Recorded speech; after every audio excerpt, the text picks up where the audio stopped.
Assalamualaikum warahmatullahi wabarakatuh, dan salam sejahtera kepada anda semua yang sedang menonton video saya kali ini. Semoga kita semua berada di bawah rahmat daripada Allah Subhanahu Wa Taala. Saya Muhammad Faiz bin Sulaiman, bernombor pendaftaran 2023-329-935, penuntut di jurusan Sarjana Muda Teknologi Maklumat UiTM Shah Alam.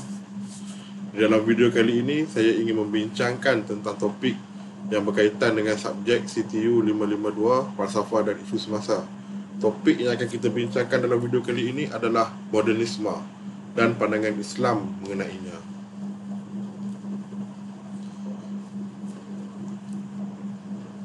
Apa itu ideologi modernisme? Menurut Kamus Dewan edisi keempat, modernisme terbahagi kepada dua maksud. Yang pertama, modernisme merupakan satu kaedah pemikiran secara moden. Manakala yang kedua, modernisme merupakan fahaman dan pendekatan seni yang menekankan seni lukis moden. Kamus Dewan Bahasa edisi keempat, Dewan Bahasa dan Pustaka Kuala Lumpur, terbitan 2010. Manakala menurut Syamsul Amri pada tahun 1995, modernisme merupakan gagasan ideologikal yang mengiringi fenomena modernisasi. Modernisasi pula walaupun tidak diterjemahkan secara khusus, tetapi ia disebut sebagai proses sosial yang membawa perubahan terhadap politik, ekonomi dan ideologi. Mengenai sejarah modernisme pula, menurut Datin Noliah Sajuri, Ketua Penolong Pengarah Kanan Jakim, titik tolak kemunculan aliran pemikiran modernisme progresif atau liberal adalah reaksi kepada penentangan sekelompok manusia di Barat terhadap fahaman agama, budaya dan struktur masyarakat yang dianggap mengongkong pada sekitar abad ke-16 hingga ke-18. Institusi gereja dianggap penghalang kepada kemajuan hidup, mengekang kebebasan, pembangunan dan kreativiti manusia. Gerakan modernisme ini berpegang kepada kepercayaan bahawa masyarakat perlu dibebaskan daripada tradisi yang dimonopoli oleh penguasa agama.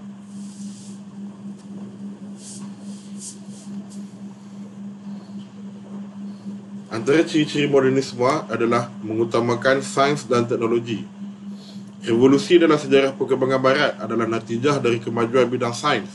Pada zaman itu, masyarakat Barat buat pertama kalinya menikmati hasil kekayaan ekonomi melalui perkembangan ekonomi merkantilis yang sekaligus meletakkan mereka pada suatu zaman baru yang dikatakan sebagai zaman moden dan menganggap sains adalah jalan untuk membawa mereka kepada matlamat kemajuan. Ciri-ciri yang lain pula adalah rasional. Pemikiran rasionalisasi ini menjadi akal yang bertindak sebagai pengawal utama dan prinsip jiwa kepada individu, organisasi dan kehidupan. Moderniti menjadi mekanisme pembangunan dan kemajuan peradaban. Ciri lain pula adalah liberal. Pemikiran ini merupakan satu usaha Barat untuk bebas dari konsep ketuhanan dalam agama dan membawa kepada kebebasan individu. Pengaruh ini telah menular ke seluruh dunia dan mewujudkan pejuang kebebasan individu dalam segala bidang yang mementingkan kebebasan hawa nafsu manusia semata-mata dan menolak ketetapan dan aturan yang ditetapkan oleh Allah Subhanahu Wa Taala. Dan ciri yang terakhir adalah sekular. Ianya berkait rapat dengan pencapaian intelektual, keilmuan dan politik, berasaskan pemisahan agama dari hal duniawi, menolak peraturan syariah dan kehilangan sifat keagamaan, kekudusan dan kesepaduan yang berteraskan wahyu dan menyebabkan ilmu itu menjadi sekular.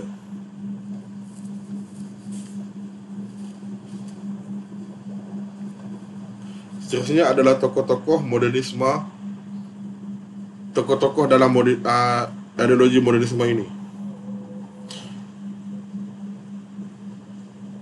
Modernisme Barat ini mula digerakkan oleh ahli-ahli falsafah Barat seperti Immanuel Kant, David Hume dan juga John Locke. Antara tokoh lain yang terkenal dalam ideologi ini adalah Karl Marx.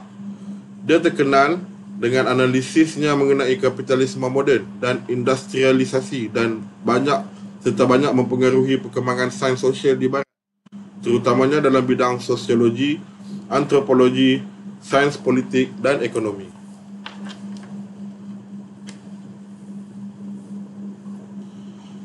Pandangan Islam mengenai ideologi modernisme. Isu utama yang diperdebatkan oleh golongan yang menggelarkan diri mereka sebagai modernis ialah pertemuan antara tradisi Islam dan kemodenan, termasuk persoalan sama ada suatu perkara dalam agama itu bersifat kekal ataupun berubah. Garis sepada Islam yang jelas dilihat telah menjadi kabur. Mereka mempersoalkan sama ada semua yang diwarisi oleh masyarakat Islam dari segi ibadah, akidah dan nilai dan sistem pemikiran bersifat kekal dan tidak boleh berubah. Perkara yang telah tetap dan menjadi asas hidup umat ini dipertikaikan kerana kononnya perlu kepada evaluasi semula agar disesuaikan dengan kemodenan pada hari ini. Kejahilan dan kelonggaran pegangan agama segelintir penganut Islam inilah antara faktor utama mereka mudah terpengaruh dan gagal mempertahankan jati diri dari pemesongan akidah, syariat dan akhlak. Mereka terpegun dengan kemajuan barat yang banyak disaluti kepalsuan dan menyebabkan jiwa mereka terhakis nilai dan pegangan iman. Tidak heranlah mereka berani menimbulkan keraguan tentang kesahihan kandungan ajaran Islam, mempertikaikan hukum hakam dalam Islam, malah berusaha melakukan rekonstruksi Al-Quran. Mereka menafsir isu-isu Islam serta turut memberi gambaran dengan membentuk wajah Islam yang herat dengan alasan agar sentiasa relevan dengan perkembangan moden. Islam telah ditafsir dan disesuaikan dengan fahaman liberalisme barat.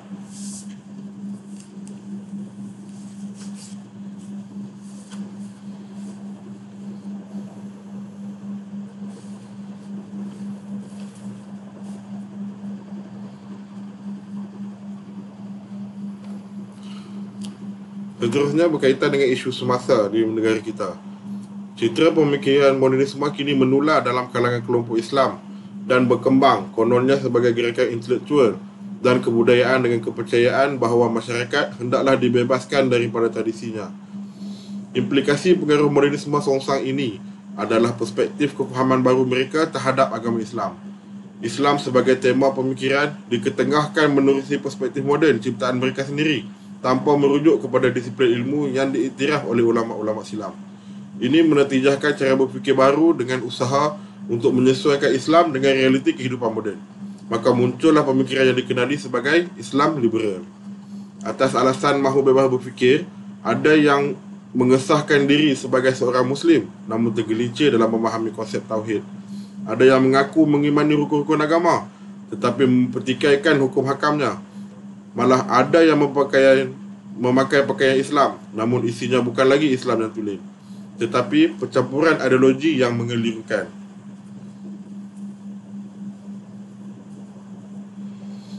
Maka oleh itu, umat Islam perlu menyedari bahawa pemikiran Islam liberal adalah satu ancaman baru yang dimimbangi mengugat akidah dan kedudukan agama Islam di Malaysia. Ancaman ini pada hakikatnya amatlah berbahaya kerana ia datang dari dalam kalangan umat Islam itu sendiri, terutamanya jika polemik yang ditimbulkan melibatkan akidah dan pegangan asas Islam.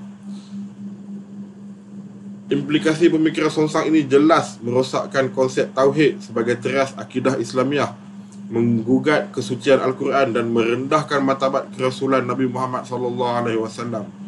Selain mengancam keunggulan syariat, ia juga menjejaskan autoriti Al-Sunnah dan ijma' ulama'.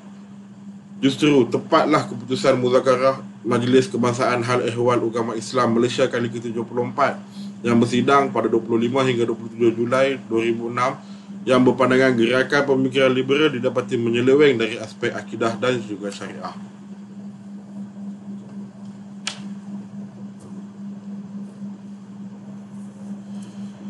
Alhamdulillah, setakat ini saja pendengaran saya dalam video kali ini. Semoga kita semua mendapat kebaikan dan manfaat melaluinya. Dan apa yang baik itu datangnya daripada Allah, dan yang buruk itu datangnya dari diri saya sendiri. Akhir kata, saya memohon maaf kiranya ada tersilap kata di sepanjang video saya pada kali ini. Sekian, wabillahi taufiq wa hidayah. Wassalamualaikum warahmatullahi wabarakatuh. Terima kasih.